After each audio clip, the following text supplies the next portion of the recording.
I don't know whether you're like me at the moment and have an awful lot of tomatoes. Now, we have had issues with our tomatoes this year, and I've had to harvest all the outdoor ones due to blight, which I've covered on my other channel. But now I've got a load of tomatoes that need to be used, that we produced before blight took effect. All these are going to go into making a very simple, easy passata. A passata is a great base for all your future tomato-based sauces.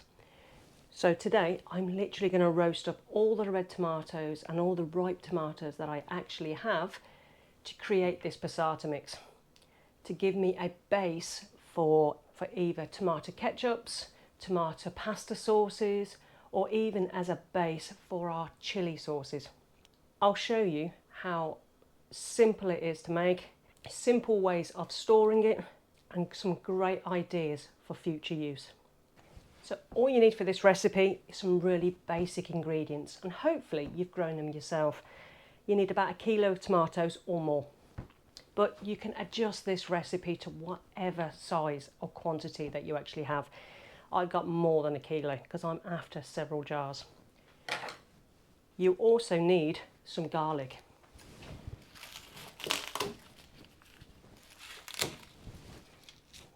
Some fresh herbs. I've gone and picked some herbs this morning, fresh from the plot. And in here, I've just got a mixture of thyme, basil, and some oregano. These are a really tasty addition to your passata.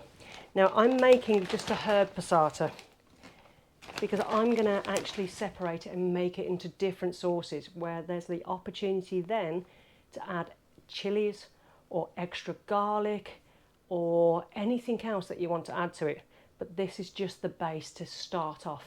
You also need some oil, pepper, salt, onions, about 200 grams per 1 kilo of tomatoes, but again, add how much you want. It's very, very easy to adjust this recipe. And if you want it just that little bit sweeter, a touch of sugar in the finished product. Simple. All we're going to do is literally all these tomatoes are going to be cut in half, and we're going to place them on top of the baking tray. And we're just going to carry on till we've filled up this tray. Try and do it single layered though. It will give it the most beautiful caramelized taste. Now we have a real mixture of different types of tomatoes. We grew so many different ones this year, and all of them are absolutely delicious. Tomatoes in the tray, garlic bulb. Now I like to use a whole garlic bulb and then just cut them in half so you have a beautiful whole bulb. And we're literally going to put those in, and I want 2 cloves.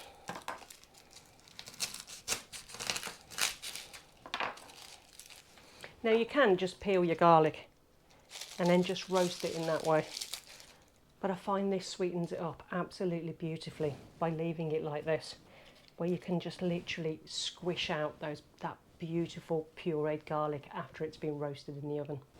Now we've also harvested some of our own onions, and we're trying to use up some of these slightly smaller ones, so this is the perfect recipe.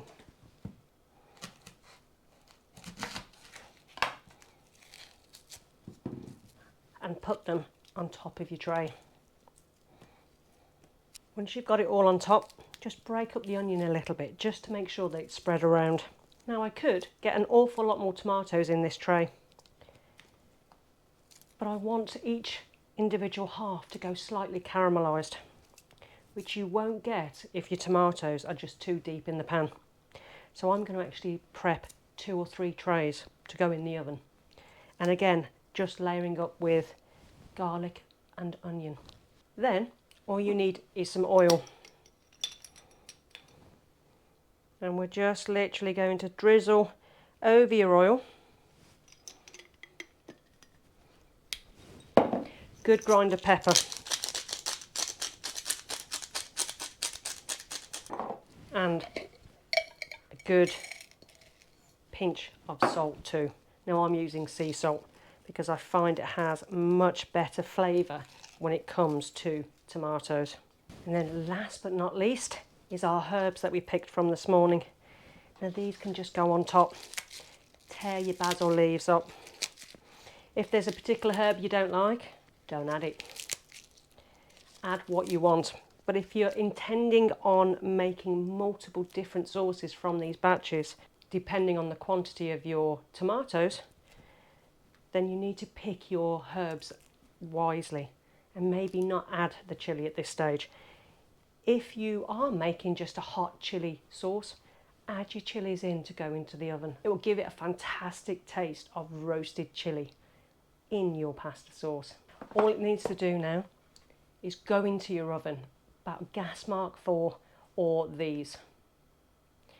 Give it a good hour. You want a nice caramelised, almost burnt effect on those onions and those tomatoes, because that really will add so much extra flavour. So that's the tomatoes been cooking for just over an hour. You can always turn the heat up a little bit, just make sure it doesn't overly burn. As you can see, it's got some fantastic bit of colour on it. So your next step to make your passata is, if you haven't peeled your garlic, you need to squeeze out all these little garlic bulbs. Now I would wait until the temperature has gone down a little bit.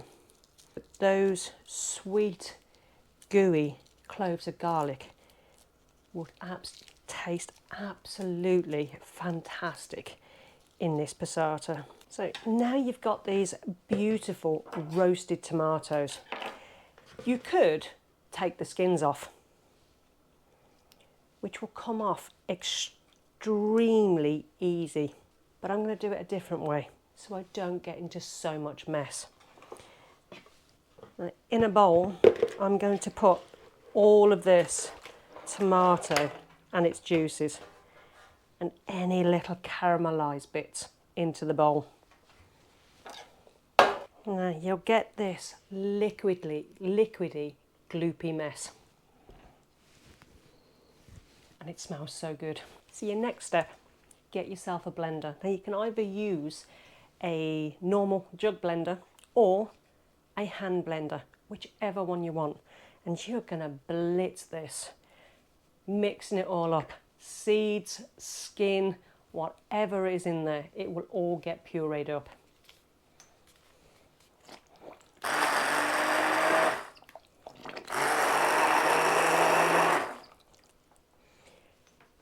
Once you've got a nice good blend, almost like tomato soup,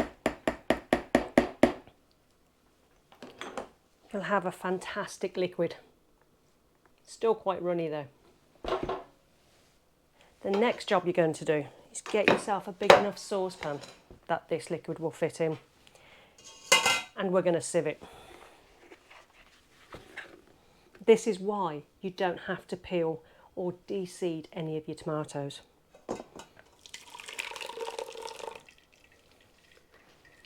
I work small amounts at a time and just push it through the sieve. It might take you a little while to do. Your end product will be de-skinned and de-seeded, leaving a lovely, beautiful sauce behind.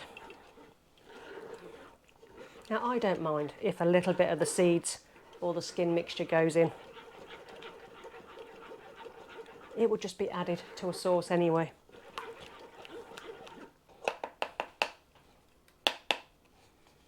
Make sure you scrape it off the bottom. Remove your seeds and do some more.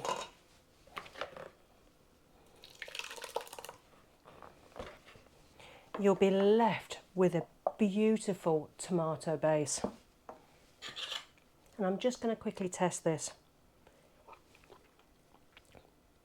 So nice. Could do with a little bit of sugar, but I like to wait till I get to this stage before I add any sugar, because we don't like to have too much sugar here. But that little bit of sugar will really bring out the sweetness of this tomato sauce. So you can go several different directions with this now. This is ready to do whatever you want to do with it. You could freeze these into portion-sized batches to add to your bolognese sauce or your chili or your pasta sauce, whatever the sauce it is that you're trying to create. Or you could portion it off again, or the whole amount, and add chilies or extra herbs or extra spices. So you've got a mixture of different sauces made from this base recipe. One of the other ways to preserve it, other than freezer, is by canning. Now you can use the water bath method. This kind of thing works really, really well. And we made quite a lot last year that lasted us for, wow, the whole of the year. Now, if you've never done water bath canning before, I will do another video, but this recipe is perfectly safe to do this. I would say there's about 4 or 5 half-litre jars that I could probably get out of this. But what would you do with your tomato-based sauce? Which direction would you take it in now? This is just a very quick, easy passata recipe to get your creative juices flowing. Add mascarpone, add a few chilies. I've got some fantastic tasting chilies here from the allotment. Maybe add a little bit of cumin, a little bit of coriander, a bit of chili powder to make a really good chili sauce. So give it a go. Making sauce from scratch is not hard, and using this base you can be as creative as what you want to be. So give it a go. If you've got an excess glut of tomatoes, make some fantastic passata sauces. There really is no reason to waste anything that you're growing on the allotment.